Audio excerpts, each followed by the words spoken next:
Assalamualaikum warahmatullahi wabarakatuh.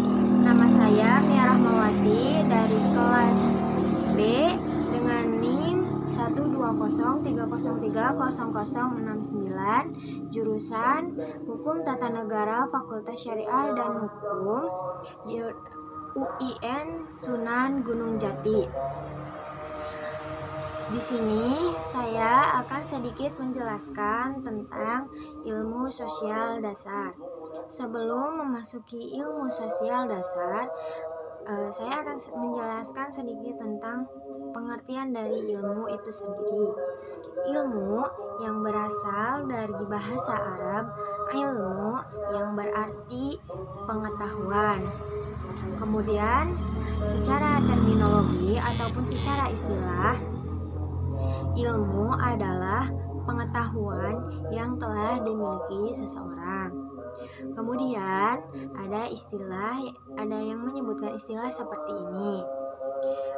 Jadi orang yang memiliki pengetahuan belum tentu berilmu.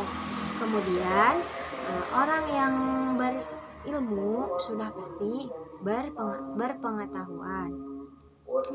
Dari sini bahwa pengetahuan-pengetahuan yang disatukan atau yang telah teruji validitasnya, yang telah terbukti, kemudian objektif, kemudian sudah kita rasakan dan dapat kita rasakan, maka dapat dibuktikan bahwa itu adalah ilmu. Nah, di sini menuntut ilmu adalah suatu kewajiban. Menuntut ilmu itu tidak ada batasannya dan tidak ada batasan sampai kapan kamu akan menuntut ilmu dan sampai usia kapan kamu menuntut ilmu, itu tidak ada batasannya.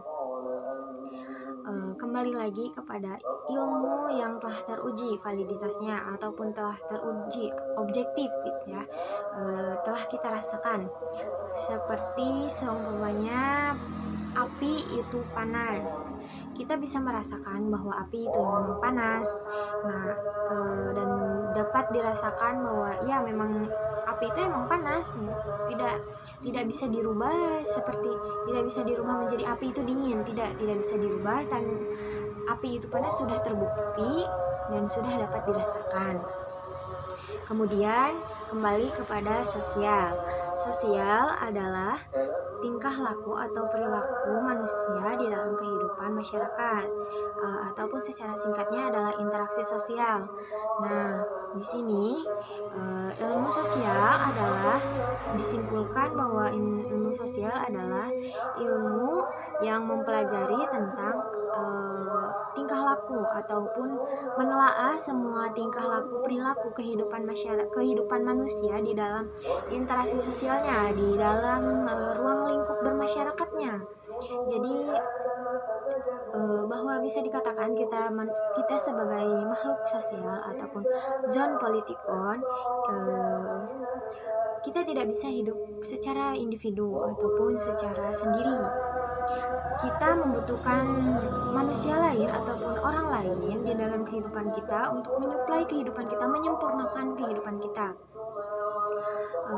Sebelumnya, bagi yang tidak mengetahui apa itu zon politikon dan bahas apa, nah jadi zon politikon itu yang dibawakan atau istilah Aristoteles untuk menyebutkan sebuah manusia sebagai makhluk sosial. Nah, kembali lagi bahwa pada materi bahwa manusia itu tidak bisa hidup sendiri. Jadi manusia itu memang tidak bisa hidup sendiri untuk menyempurnakan kehidupan kita. Seperti contoh, kita akan membuat sebuah restoran. Nah, di dalam pembuatan restoran itu kita membutuhkan, sebelum masuk kepada restorannya, mungkin kita akan membuat bangunannya terlebih dahulu. Apakah kita bisa sendiri? Tentu tidak. Kita akan membutuhkan orang-orang ahli dalam pembangunan, arsiteknya. Nah, kita akan melibatkan banyak orang tuh di situnya. Kemudian ketika sudah jadi, nah parabot semuanya, dari parabot gitu kan, dari penyuplai bahan restorannya, bahan makanan restorannya, apakah kita bisa mencari sendiri atau membuat sendiri? Tentu tidak kan. Jadi kita akan membutuhkan orang lain dan melibatkan banyak orang misalnya di dalamnya. Dan kemudian kita akan melibatkan seorang pembeli nih, tidak seorang tapi banyak pembeli. Nah, itu adalah di dalam pembuatan restoran itu bahwa bisa dikatakan ternyata banyak interaksinya. Nah, kemudian di sini ada yang disebutkan kelompok sosial masyarakat yang kecil yang bisa disebut dengan individual. Nah, jadi kelompok ini itu kayak bukan tidak ingin berinteraksi, cuman kayak yang kurangnya interaksi dari luar. Nah, jadi kurangnya tersentuh lah, kayak pedalaman, mungkin kan kayak gitu ya. Terus ada juga orang yang selalu menyendiri, inginnya itu menyendiri. Itu orang yang individualis. Jadi dia tidak ada motivasi kepada dirinya sendiri untuk berinteraksi kepada diri orang lain. Bisa saya katakan bahwa ilmu sosial kan ilmu yang mempelajari interaksi sosial gitu ya di dalam masyarakat. Interaksi sosial di dalam masyarakat itu sangat penting karena tidak menuntut kemungkinan kayak yang jadi kita memang diwajibkan untuk berinteraksi sosial, mencari kekerabatan, mencari teman, supaya kita tidak hidup sendiri. Jadi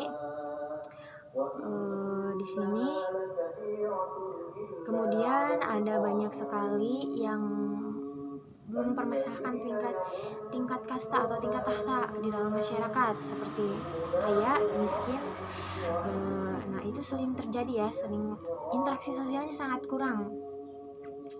Dalam hal tersebut kita harus bisa mengimbangi, di mana kita harus bisa berinteraksi dengan baik lah ya, saling menghargai. Jadi kita tidak perlu membanding-bandingkan tahta seseorang dengan tahta kita. Jadi tanpa mereka kita bisa apa, dan tanpa mereka ya istilahnya kayak gitulah ya.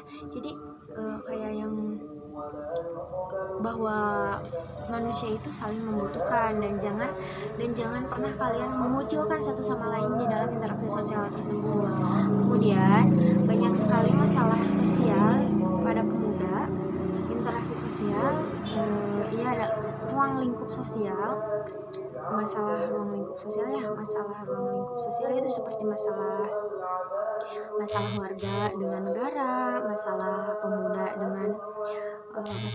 dengan sosialisasi. Banyak sekali ya ternyata masalah-masalah sosial dalam ruang lingkup ilmu sosial. Nah, interaksi sosial. Jadi bahwa secara garis besarnya memang ilmu sosial adalah ilmu yang mempelajari tentang interaksi sosial, tentang kehidupan bersama.